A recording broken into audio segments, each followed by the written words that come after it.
Resumen de Ética Nicomaquia, Aristóteles, siglo IV a.C.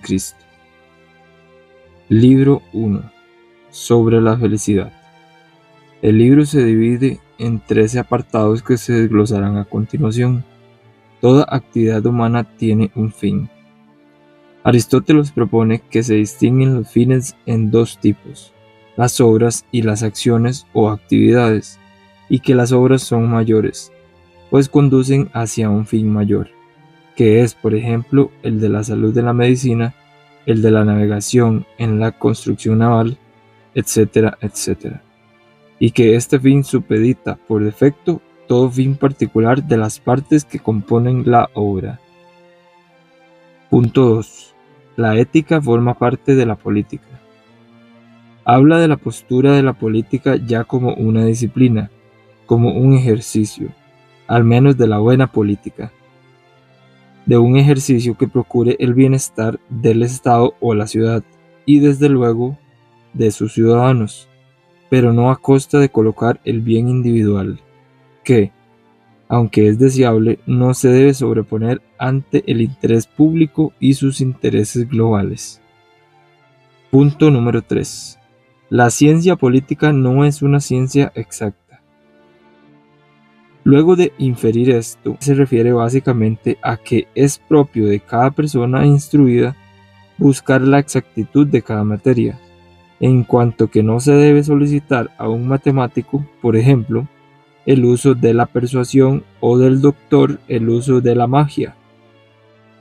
Y en este punto añade que la política es totalmente de acciones y sobre esta se basa, y que un joven no será pues bueno en la política no por el hecho de ser joven o que no tenga los conocimientos necesarios, sino porque no tiene la vivencia real de las cosas, impidiendo la existencia de cierta pericia y templanza en sus acciones, lo que podríamos denominar sabiduría. Punto número 4. Divergencias de la naturaleza de la felicidad. Aquí nos propone que aceptamos por un hecho de que hacer el bien y vivir bien es la felicidad, pero aquí surge la divergencia de conceptos, ya que para el enfermo el vivir sano es pues la felicidad, así como para el pobre tener lo necesario. Pero entonces surge el cuestionamiento, ¿qué es entonces para el sano o para el de holgura económica la felicidad?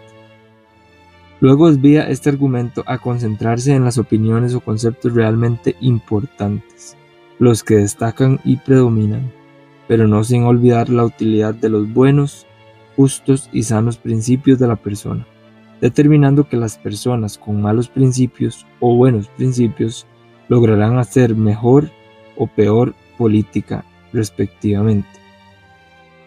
Punto número 5. Principales modos de vida. Donde para la gran mayoría la felicidad es el placer, para Aristóteles hay 3 modos de vida, la del placer, la de la política y la contemplativa. Pero estos modos se funden, pues varios políticos se dedican a satisfacer el placer, sin dejar la política, por ejemplo. Por otro lado están los amantes del honor, quienes de la política distan mucho, y que no reside en ocasiones en ellos esa búsqueda de honores, sino más bien en quienes los rinden. Por lo tanto, se deduce que a pesar de esto, hacer el bien es siempre para buscar la honra con el fin de persuadirse a sí mismo para decirse que se es bueno. Seguidamente se dice que, aunque muchos argumentos se toman por buenos, en realidad no lo son. Punto número 6. Refutación platónica del bien.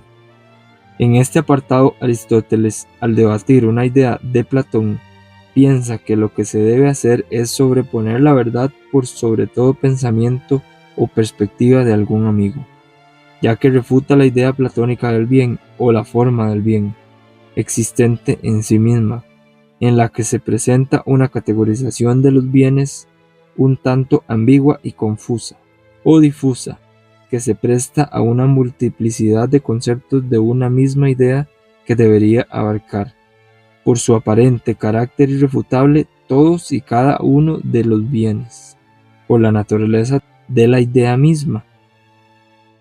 Punto número 7. El bien del hombre es un fin en sí mismo, perfecto y suficiente.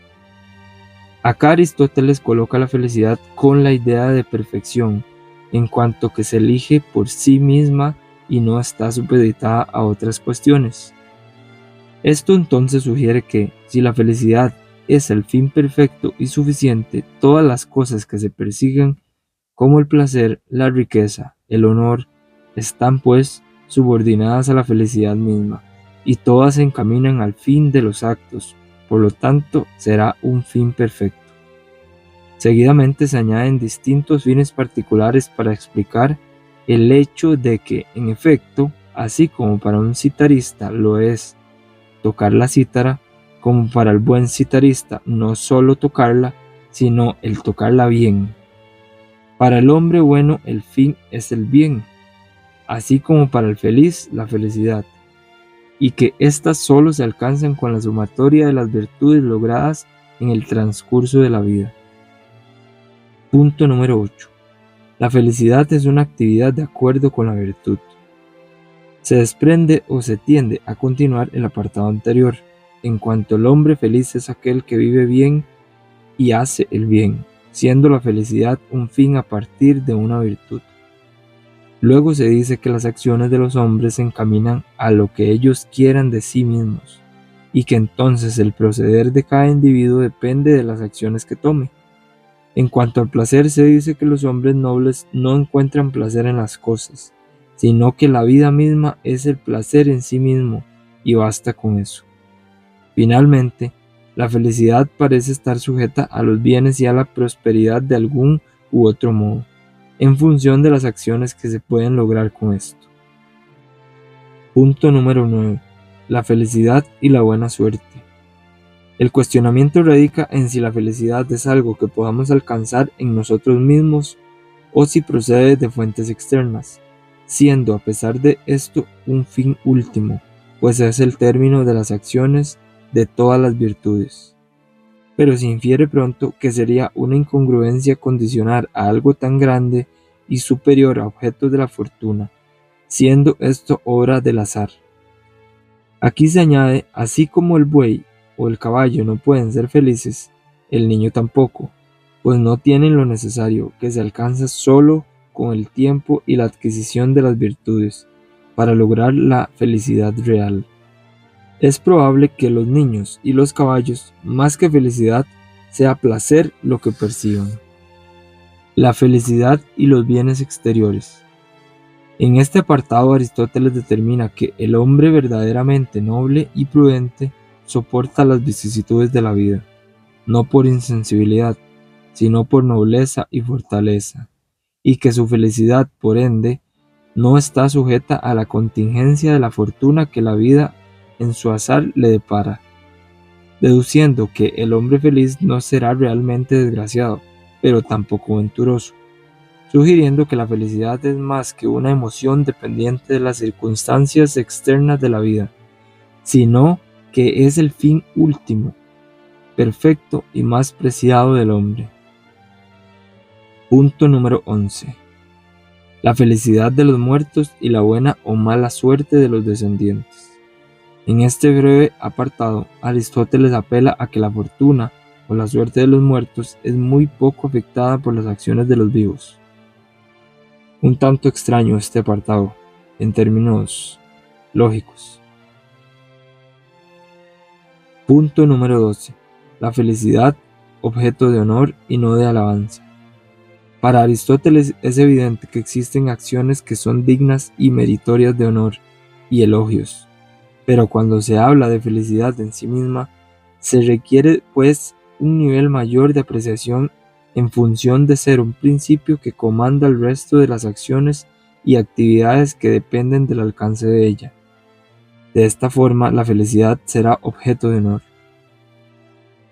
Punto número 13. El alma, sus partes y sus virtudes. En este último punto, Aristóteles ahora coloca la felicidad como una virtud, siendo esta una actividad del alma y cómo el político debe conocer los atributos del alma. Luego se determinan los opuestos de la virtud y la irracionalidad. La irracionalidad la divide en dos, una en sí misma y otra capaz de escuchar a esta anterior. Y en las virtudes tenemos igualmente dos, unas éticas del alma misma, como la moderación o la liberalidad, y otras dianoéticas, o las virtudes intelectuales que vienen a partir de la enseñanza, como la sabiduría, la prudencia o la inteligencia. Y con esto finaliza el libro 1 de Ética Nicomaquia.